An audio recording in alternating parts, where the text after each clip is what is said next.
여러분 행복하십시오. 성령 충만하십시오. 사랑하는 여러분, 모든 인간은 누구나 행복하기를 추구합니다. 그런데 정작 그 행복의 근원이 어디서부터 오는지 잘 알지 못합니다.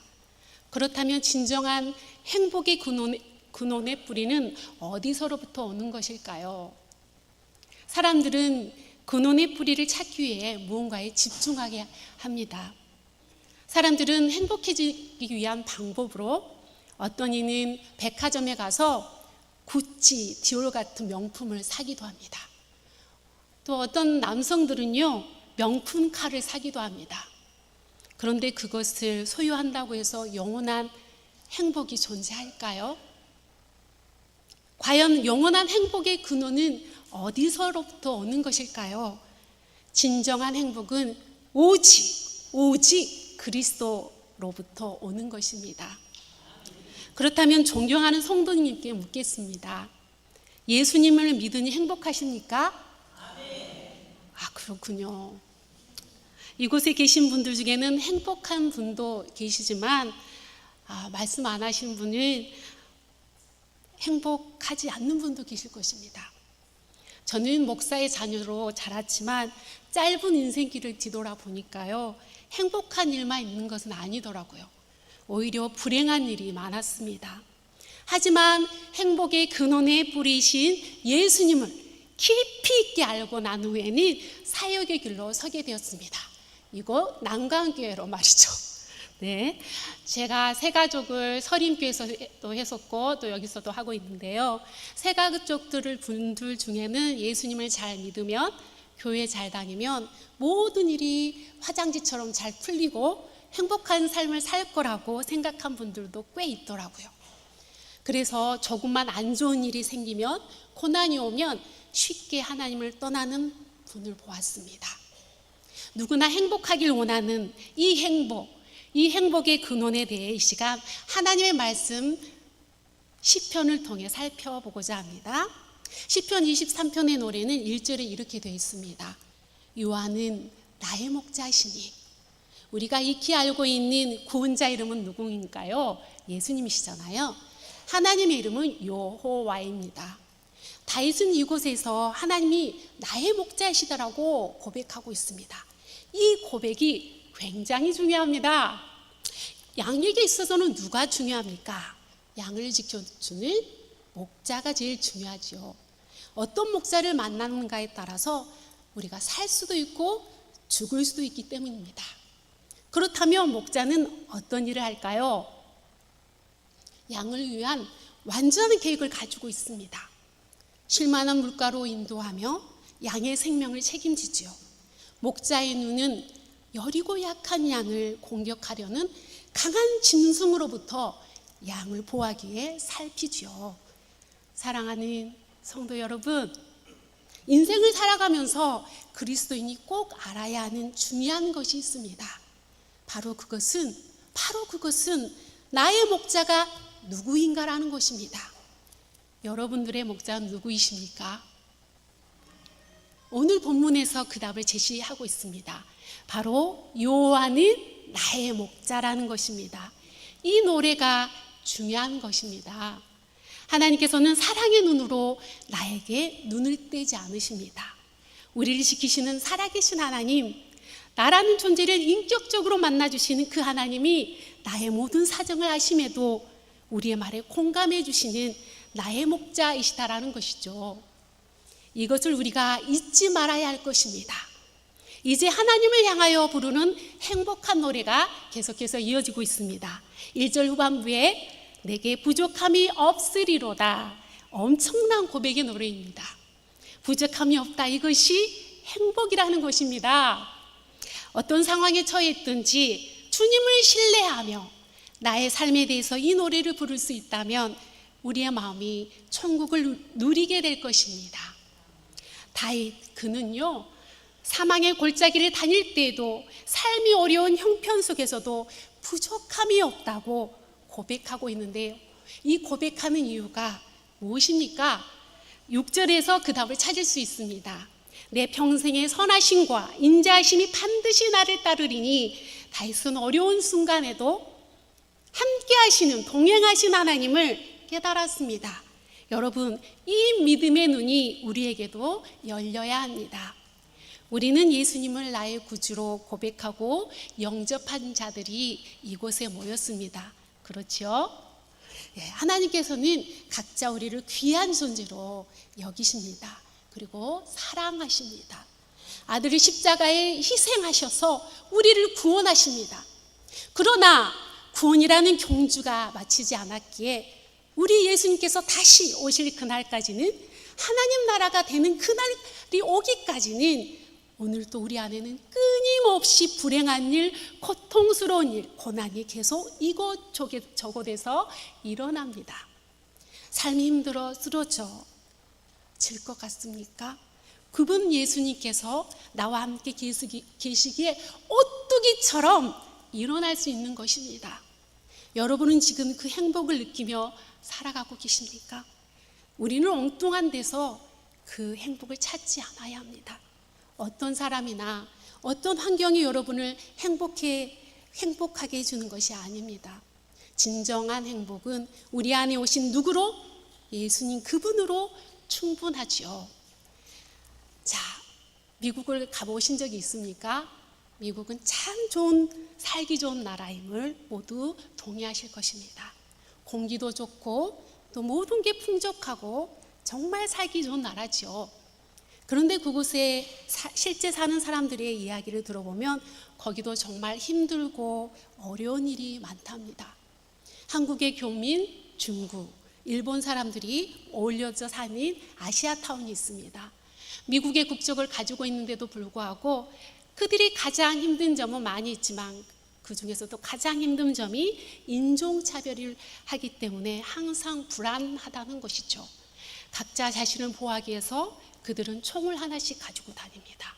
심지어 총을 차고 어디로요? 이 교회 안에서 예배를 드리는 분도 있습니다.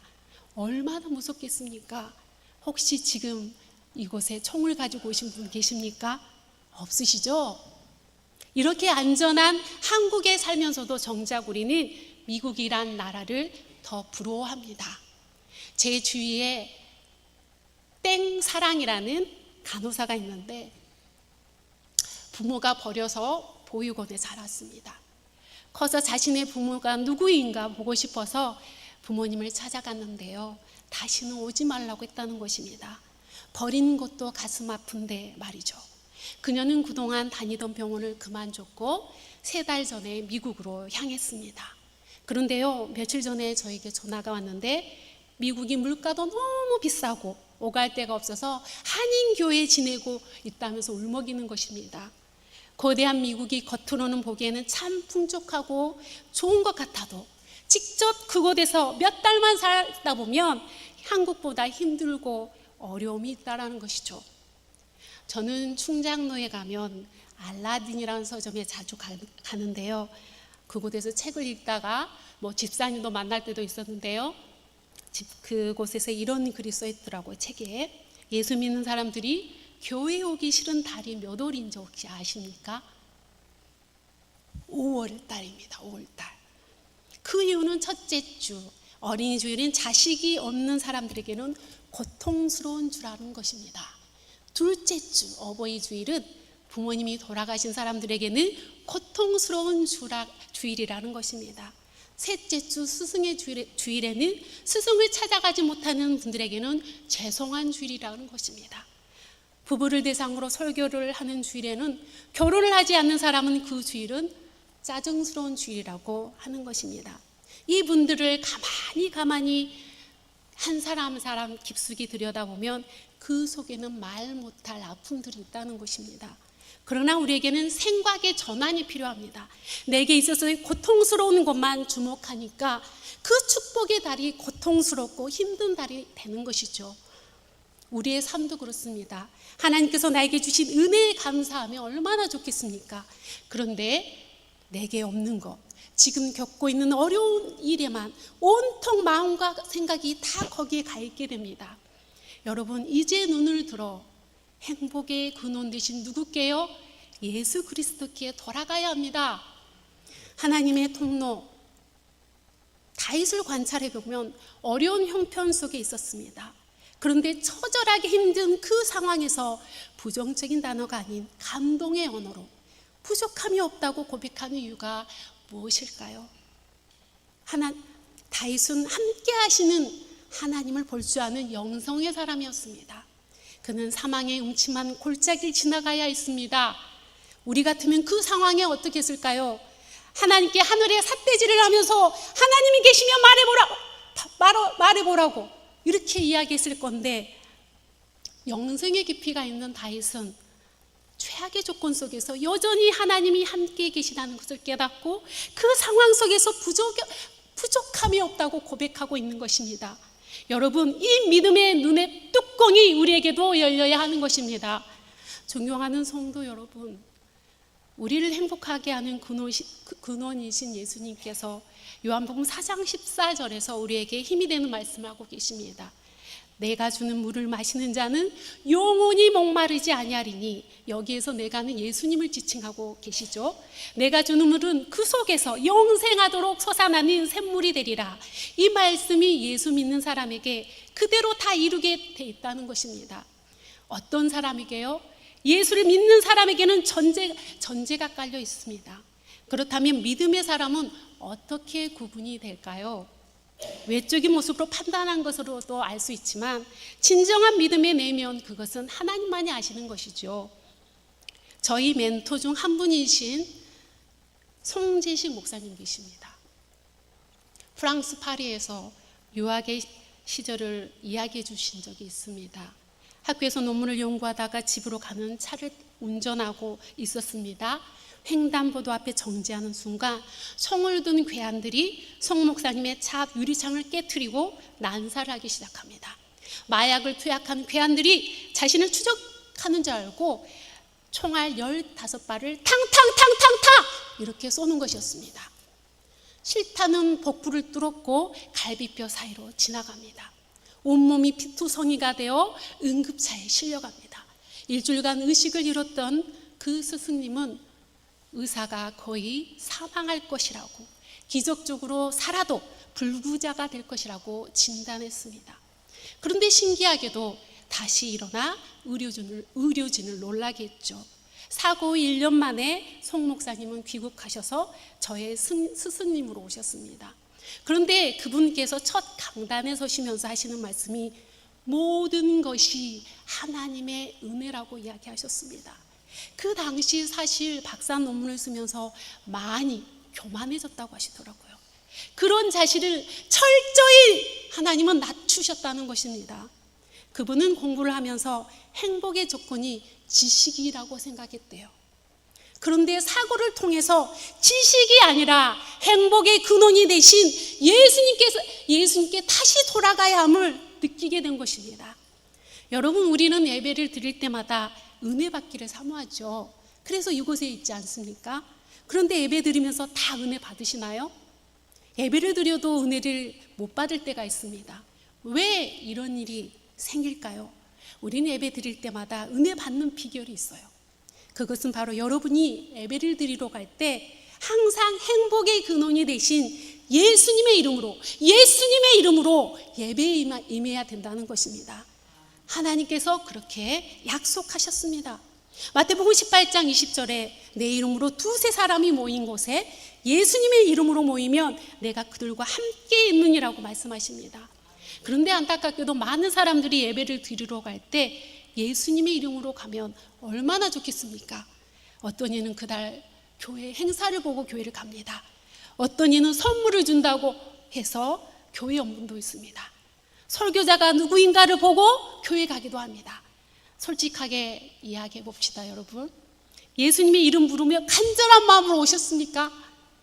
이제는 우리가 변화되어야 합니다.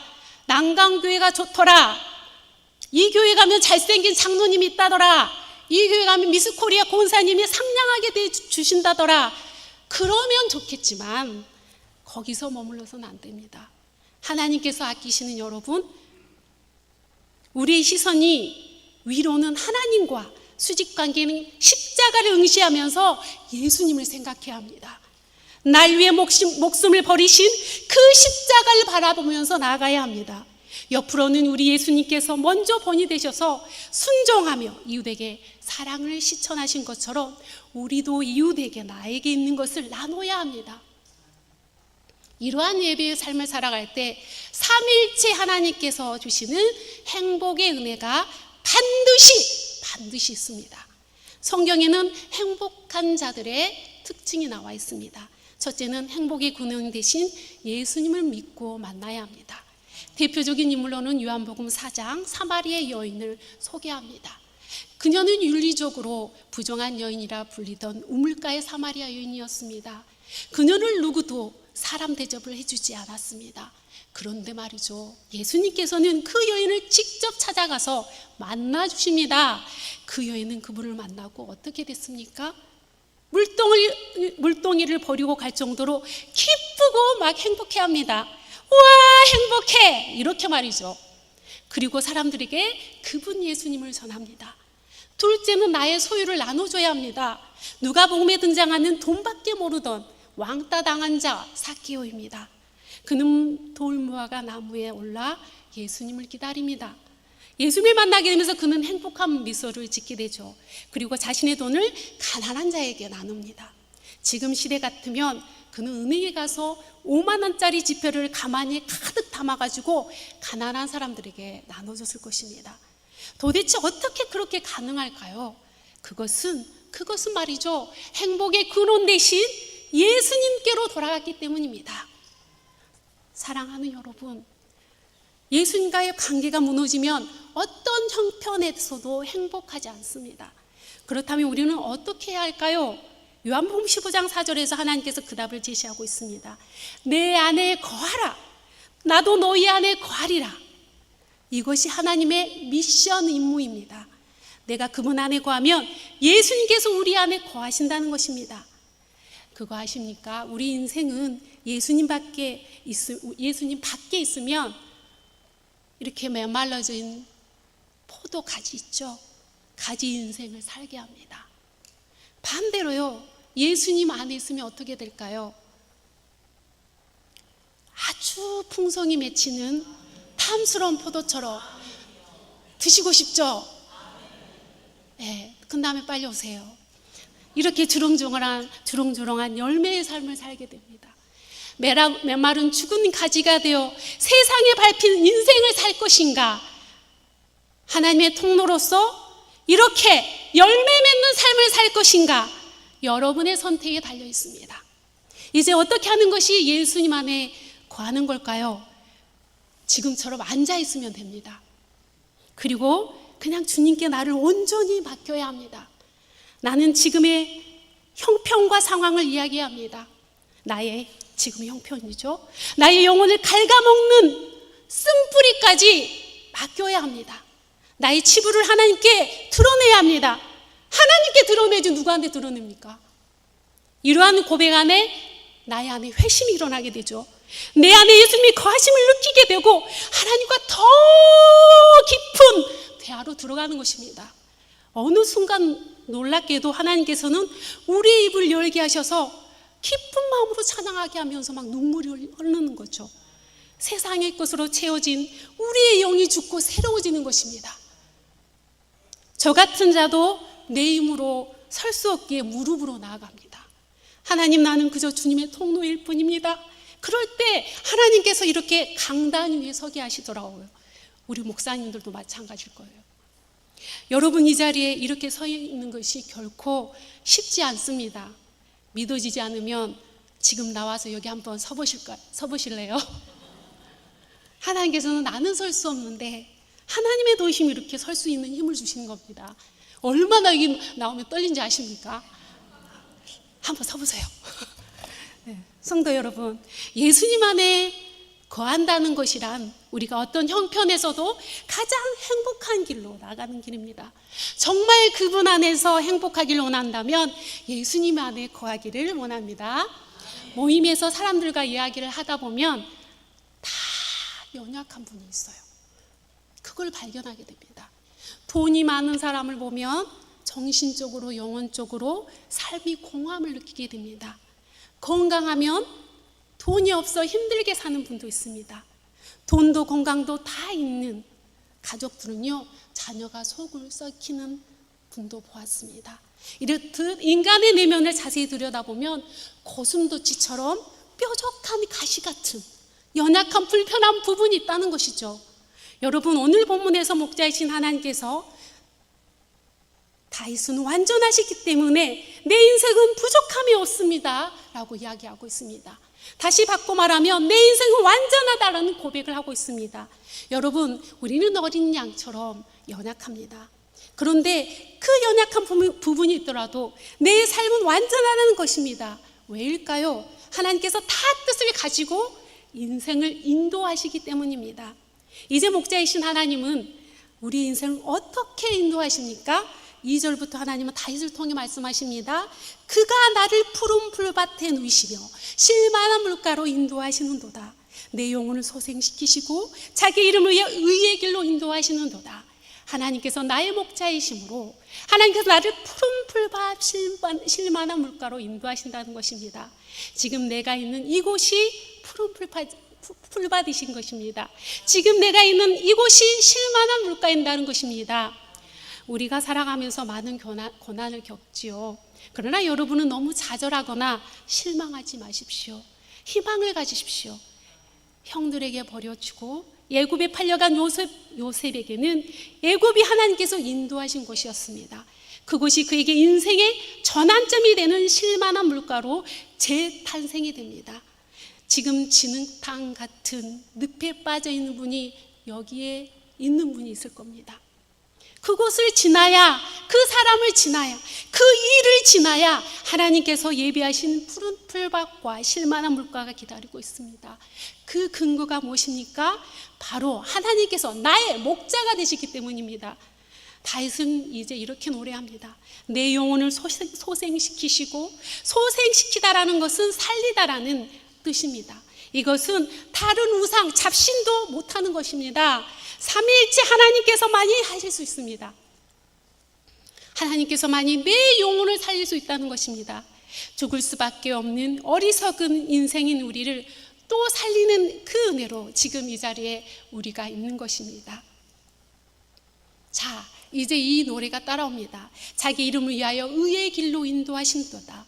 다시 말하면 하나님께서 인도하시는 그 길은 의의 길입니다. 의의 길은 쉬운 말로 바른 길, 나를 살리는 길, 아주 좁고 험한 길일지라도 그게 바른 길입니다. 다윗은 고백합니다. 내가 걸어온 인생의 길을 돌아보니 하나님께서 내 길을 인도하셨다고 합니다. 그 길이 내가 사는 길이었다고 고백합니다. 우리 인생에 있어 검은 구름이 덮쳐오고 비바람이 몰려오고 태풍이 몰려올지라도 뒤돌아보면 나의 의의 길, 살리는 길로 인도하심 믿고 나아가는 하나님의 자녀가 되시길 믿습니다. 하나님의 통로 다윗이 계속해서 노래합니다. 내가 사망의 음침한 골짜기로 다닐지라도 해를 두려워하지 않을 것은 주께서 나와 함께 하심이라. 사망의 음침한 골짜기라는 문자적인 뜻은 아주 깊은 어둠을 표현하고 있습니다.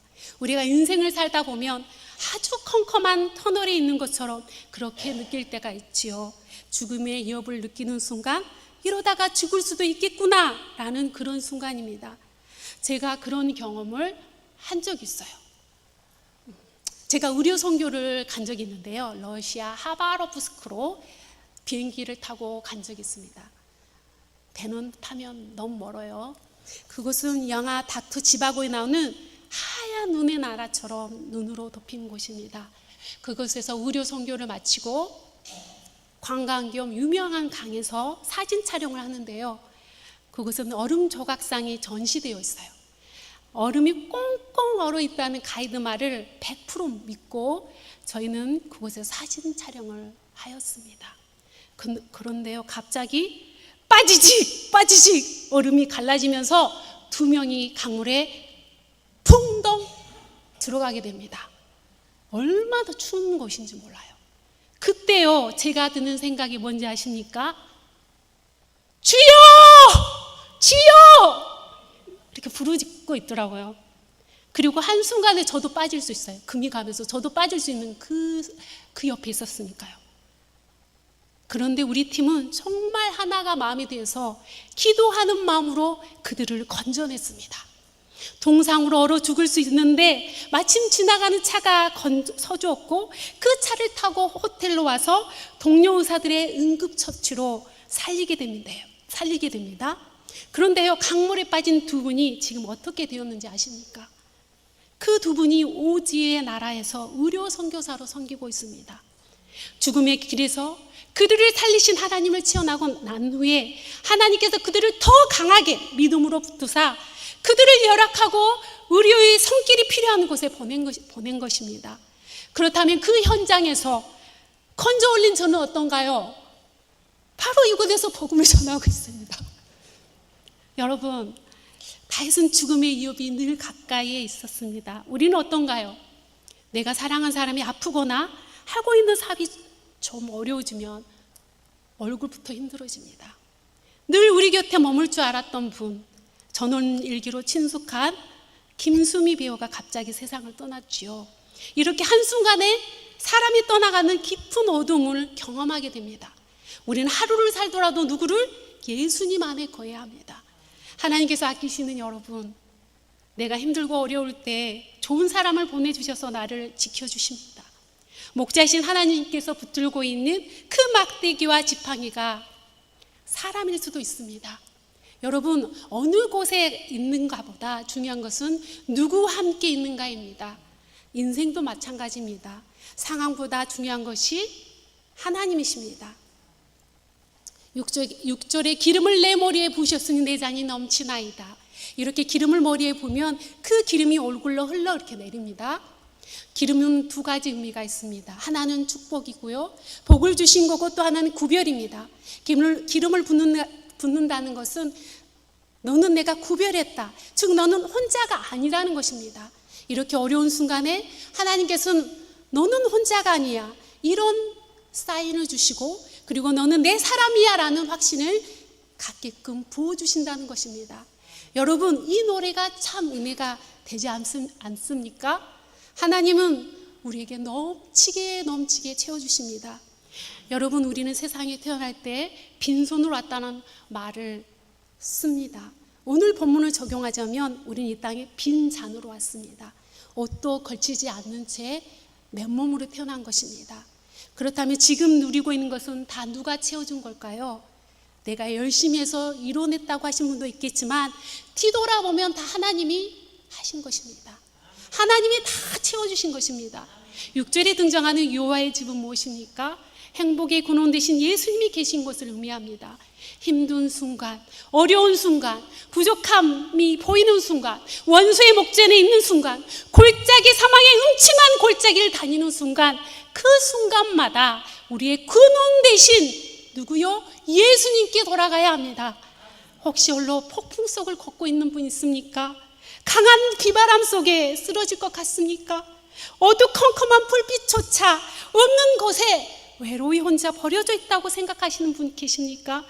정말 낑낑거리며 가는 좁은 길일지라도 그 길에 하나님께서 함께 하실 것입니다.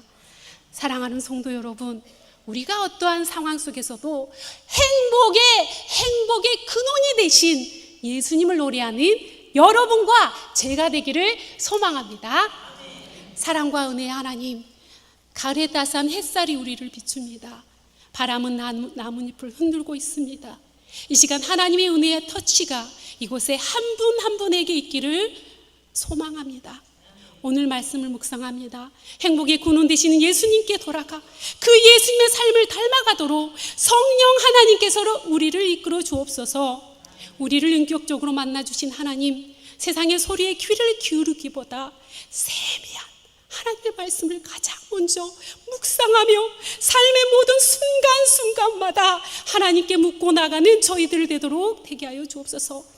말씀의 의미를 깨닫게 하시고 그 깨달음을 통해 삶을 살아가게 하여 주시옵소서. 이 시간 하나님의 사랑과 따스한 그 빛으로 우리를 감싸 주옵소서. 우리를 괴롭히는 저 깊은 곳에 있는 불안과 두려움을 하나님의 사랑으로 감싸주시고 그리고 사라지게 하여 주시옵소서. 하나님이 주시는 평안 속에서 새로운 힘과 용기를 얻게 하여 주시고 하나님을 깊이 만나게 하여 주시옵소서. 고난과 핍박 속에서도 기쁨으로 순종했던 당신의 제자들의 마음을 우리에게 허락하여 주시사 하나님께 헌신하며 순종하는 하루하루가 되게 하여 주시옵소서. 우리를 위하여 죽으시고 부활하시고 다시 오실 예수님의 이름으로 기도합니다. 아멘.